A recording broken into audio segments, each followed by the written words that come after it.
Basta guys, build tayo ng pandesal.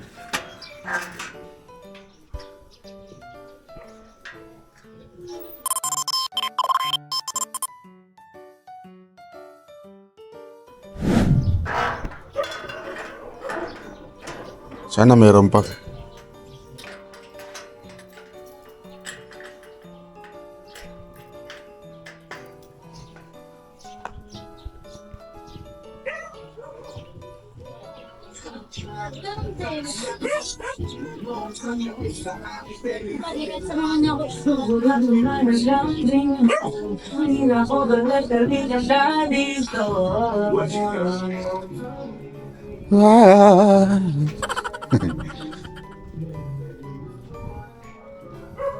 Sana talaga meron pa guys. Malapit ng pagdisalan dito sa amin. Nagutom na kasi ako, tas wala na kaming ano.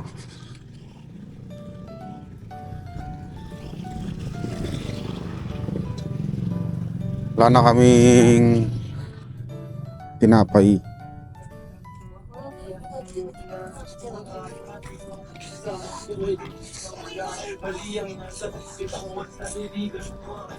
Oo, meron pa. Pandesal pa po? Daan mo lang palagi na ako'y naririto, nagbibiro. Guys, nakabili na ako guys. Binili ko 20 pieces. So 40 pesos siya. Mura lang dito eh. Kasi tawag ito sa Manila. Particular dun sa amin sa Caloocan. Mahal dun, 3 pesos.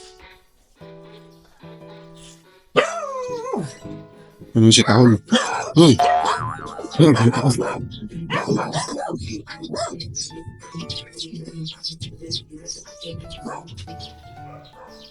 Mga guys, so mahal doon sa Caloocan. Ano doon 3 pesos, tapos medyo maliit. Dito 2, tapos slightly mas malaki siya. Tapos may butter pa. Nakauwi na ako guys.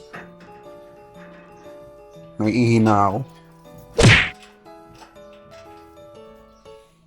Palamihin mo na ako bago lumabas.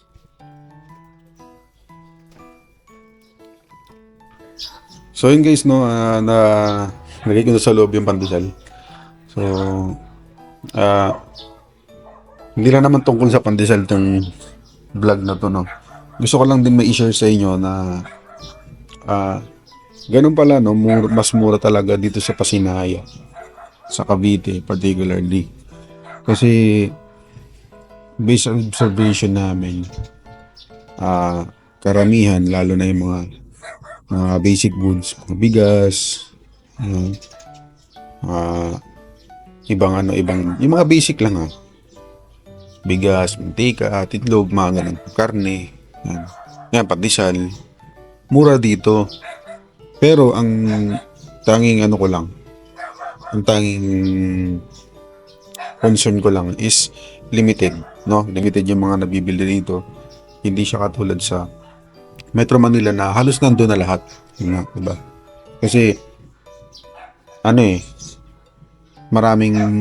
kaming nabibili sa kunyari 1K, 1K. Sabihin natin same goods, same product. Kumbaga parang iba lang yung brand. Mas marami pa rin kami nabibili dito. Ang problema lang, limited siya. Tapos hindi lahat ng goods na kailangan mo or meron doon sa Metro Manila ay meron din dito. Unless gusto mong medyo mapalayo, pumunta ka ng Pure Gold, kaso ang layo pa. Punta ka ng bayan. So, medyo malayo na, tsaka medyo mahal din ang pamasahe dito. So, yun pa, yung mga concern dito nung mga nakaraang araw is yung nga sa gas. Pala, nakaraan na kasi bumili ako ng gas. Sa 320. Yun, yung isang parang super kalan. Which is, doon sa amin is 250 lang. So, medyo mahal, no? Siguro dahil sila lang yung meron dito at syempre kung kayo lang ang meron, syempre wala kayong kompetensya. Medyo gusto yung taasan yung presyo. Wala kayong magiging problema kasi wala namang kayong kakompetensya. So sa Metro Manila kasi kabilaan yung kompetensya. So pamurahan, no? Yun yung isa pa.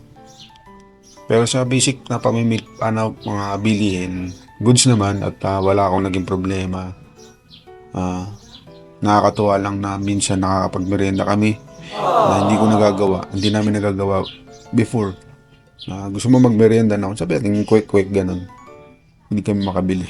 Kasi medyo tight ang budget. Ngayon, kahit pa paano may sumusobra sa sahod at medyo nakakapagtabi at nakakapagmerienda pa. No?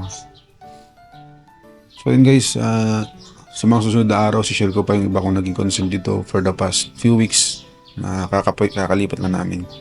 So share ko yan sa inyo at mas maganda rin malaman yung ibang concerns dito kung sakaling gusto nyong mangupahan dito or mag-reside dito or kumuha ng bahay.